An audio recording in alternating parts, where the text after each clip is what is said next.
I have subpoenaed the financial records of a lot of people that are on advisory committees over at HHS and so forth.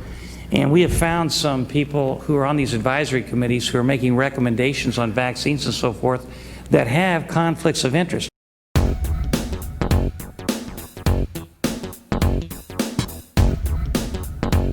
One of the people on the advisory panel that Mr. Balber referred to regarding the rotavirus vaccine, he was the chairman of that committee, and he had a lot of stock in one of the companies that made the rotavirus vaccines.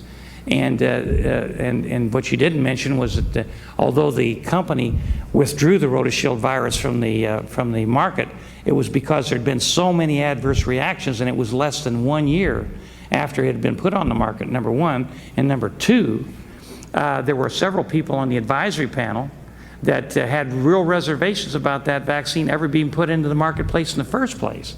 But nevertheless, the chairman of that committee had financial ties to a pharmaceutical company, and it was put in the market. One child died and several others had severe problems. And so what we'd like to ask the same kind of question.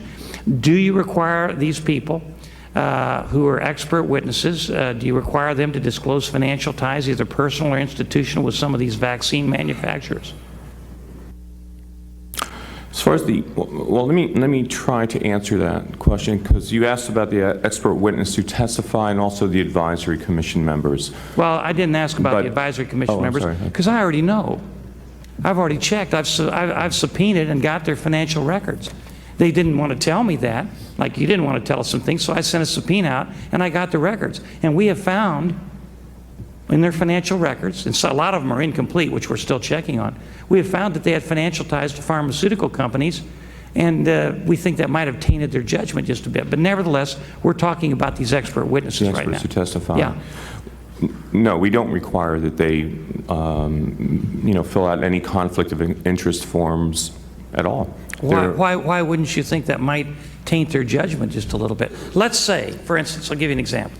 Let's say that a person had strong interests in a pharmaceutical company that manufactured a product, and that product was the one that we suspicion caused an adverse event in a child who was vaccinated.